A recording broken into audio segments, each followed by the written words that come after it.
Humanity has defined itself using sound and music. But what is the real power of sound? And can music be used as a tool to control the minds of people? It's well established that all things resonate. But would you go as far as saying that feelings are a form of vibration? It's about what other people are doing. It's not about the science. You can use music to change actions and behaviors of human beings. Do you think that's actually part of a hidden political agenda?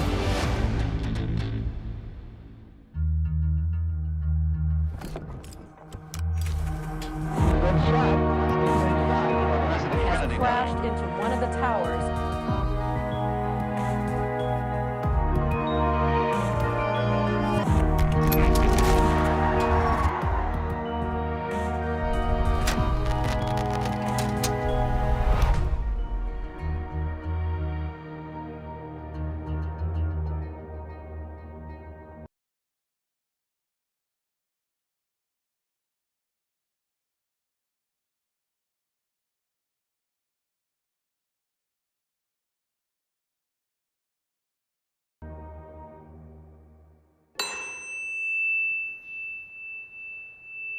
Anything that your brain produces, these are all various types of vibration. This particular tuning was just harsh enough that made it good for crowd control. The bottom line about the tuning thing is how do we relate to other people? If music is a tool that we use to heal and to feel better, can it also be used to cause harm?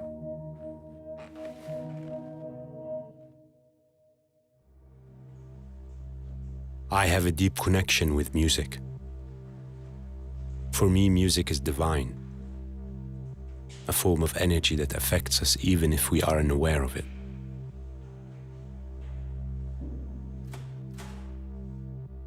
An energy that I felt the first time I touched a musical instrument. A very special energy.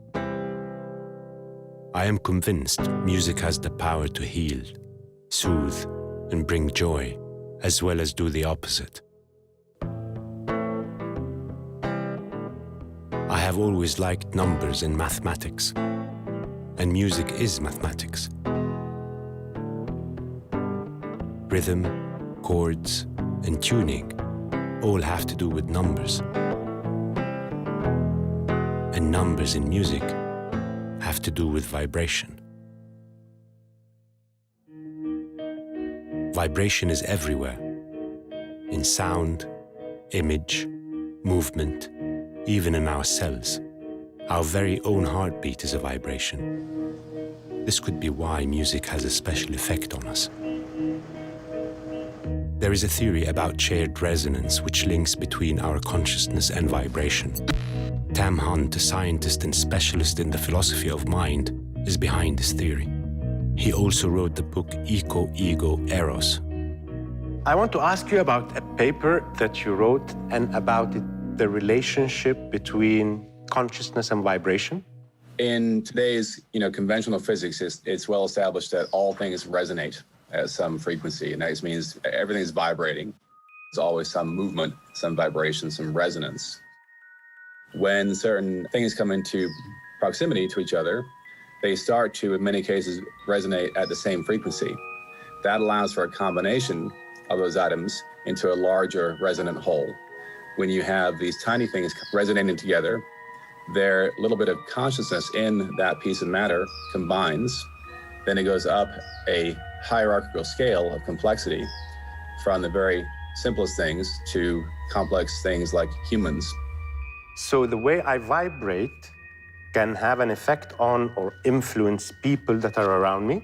It does, yeah. Right now, there's various levels of vibration. You are speaking to me, and your vocal cords are making a vibration through the air, being picked up by your computer's audio, then being sent up by my computer's speakers to my ear. It resonates my sensory apparatus in my ear, which then goes through various other types of resonance to my brain, and I experience your voice and the meaning of your words in my mind. So that's one level. There are other levels of resonance, and what we're saying in our general resonance theory of consciousness is that Everything is simply a series of nested hierarchies of shared resonance. When you have parts of the brain that resonate together, this is also called coherence. When you are conscious, you have various parts of the brain that connect through these large-scale shared coherences, shared resonance. When you are sleeping, you have very high delta rhythms, and the various parts of the brain are kind of doing their own thing. It's not chaos per se, but it's definitely far less coherent than when you're conscious. So consciousness is related to resonance. But would you go as far as saying that ideas and feelings are a form of vibration? Yeah, for sure. Anything that your brain produces, whether it's a feeling of hunger or irritation or happiness, these are all various types of vibrations of shared resonance. And we can then, over time, develop a library of waveforms associated with certain ideas, with intentions, with, feelings. And then that is basically the external representation of those feelings. According to Tam Hunt, our feelings, our thoughts, are also a form of vibration. We vibrate like music. What would happen if the entire vibration of music as a whole changes to a different frequency? Would we notice? This object is called a tuning fork. It was invented in the year 1711. It vibrates at a particular frequency of 432 Hertz, or 432 vibrations per second. The musical scale has 7 notes. Each one of them corresponds to a particular vibration. And when you tune an instrument, you match the La note or A note above middle C to the vibration of the tuning fork. Then you tune the rest of the notes using this as your reference. In the 20th century, it was recommended by an international conference that the A above middle C note should be tuned to a standard of 440 Hertz or 440 vibrations per second.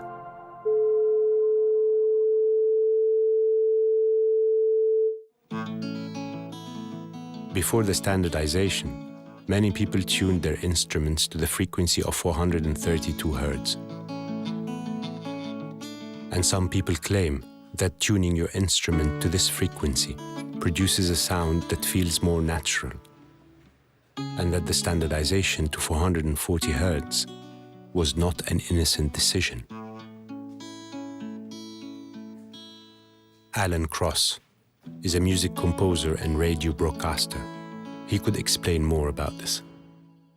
Can you tell me about the theory that says that tuning your La note or A note to 432 Hertz is actually more natural and has a relationship with sacred geometry? We have to go all the way back to Pythagoras, who came up with a divine series of ratios between tones. And if you follow Pythagorean theory about how music should sound, you end up with a slightly different set of pitches on our scale than we're actually using today. The question is, what should middle A sound like? And if you talk to Pythagorean people, they'll say that it should be at 432 Hertz. It does make a slight difference to the ear. Compared to a song tuned to 440 Hertz, they don't sound artificial. They sound more natural. Do you think that standardizing to 440 Hertz is actually part of a hidden political agenda? Everybody has a theory as to where this 440 Hertz middle A standardization came from. There are people who believe that it was the Nazis and Goebbels who thought that this particular tuning was just harsh enough that made it good for propaganda and made it good for mind control and made it good for crowd control. There are other people who will insist that no, when the standardization came in about 70 years ago, the Rockefellers were somehow involved, and they wanted to make sure that music conformed to their will. Now, there's no proof of that, but it's a great story. Do you think we can actually use music to influence people to change their behavior? You can use music to change actions and behaviors of human beings. All you have to do is go to a meditation ceremony with some Tibetan singing bowls and see how that makes you feel. All you have to do is go to a dance club and wait for somebody to put on that great song with a drop in the middle that makes everybody go wild. You know, there's a reason we have national anthems. There's a reason we have martial music for people going into war. There are reasons why we have protest songs and religious songs. So all this stuff is used to affect the attitude and emotion of the people who hear it. So if we go back to our 432, 440 hertz conspiracy, you can see why some people believe that if there was a cabal, an Illuminati type group that could change the way music was presented to the planet, well, then this may have some interesting crowd control, propaganda, mind control aspects. Whether it's true or not, whether somebody actually thought this through all the way and actually implemented it so that it works, that's another story.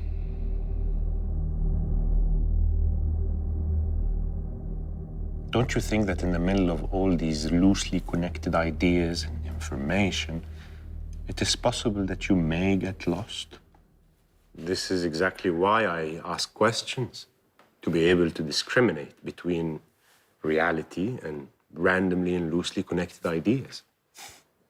But sometimes reality is just some randomly and loosely connected ideas.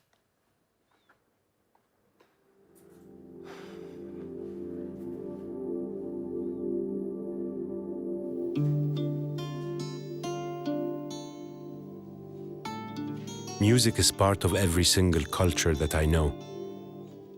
It is used to celebrate or cheer us up, or to mourn and quiet our souls. Music is vibration, and music is mathematics. 4 + 3 + 2 = 9. And this, to some people, is a divine number. The composer Giuseppe Verdi was a big supporter of the 432 tuning. That's why this tuning system is also called Verdi's Law. It is thought to be a pure tone, mathematically consistent with the patterns of the universe. It vibrates with phi, also known as the golden ratio, a ratio found in geometrical shapes of nature and even in our DNA. Some say this pitch can be connected to everything, from Nautilus shells to the works of ancient civilizations. Some people argue that 432 Hz resonates with 8 Hz, the Schumann resonance, the fundamental electromagnetic beat of the Earth. Maybe that's why it feels better. I found a website of an American musician, JohnMichaelSwift.com, who has an interesting view. We've heard all about the conspiracy of the 440 Hz. Can you, as a musician, tell me your point of view about it? In my experience, there's two kind of main ways of thinking on this issue. There's sort of the scientific camp over here, and then sort of the spiritual camp over here. And the scientific camp tends to really want things that they can measure, things they can verify. It has to kind of fall within the realm of falsifiability. They tend to want to see evidence to prove it's wrong or it's right. And what I've tended to find is that while the spiritual camp for me really hasn't shown me what I need to see to believe in 432, the scientific camp also hasn't come to me and say, well, this is how we would prove that 432 is a non-resonant frequency or has no special properties. So there's no way to prove this theory either way. The bottom line about the tuning thing is, how do we relate to other people? A432 is a pitch standard. A440 is a pitch standard. It's about what other people are doing. It's not about the science. And when you choose that pitch standard, you're choosing who you align with. If you go with A440, you're going with Western classical music, you are going with Western scientism. That is your choice. If you choose A432, you are choosing spirituality, and really maybe to a certain degree to align with other certain traditional groups. Although when you choose a pitch standard, you're choosing a group. And you're going to get a lot more than just the music with that. You get the people too, and everything that goes along with those people. Everything is vibration. The whole universe is music. In fact, scientists discovered that even black holes vibrate at a very deep B-flat pitch, 57 octaves lower than middle C. And our voice vibrates too. I also think truth is a vibration, a special kind of pitch. For me, searching for the truth is like tuning an instrument. I'll keep listening to the truth, and I'll keep asking questions.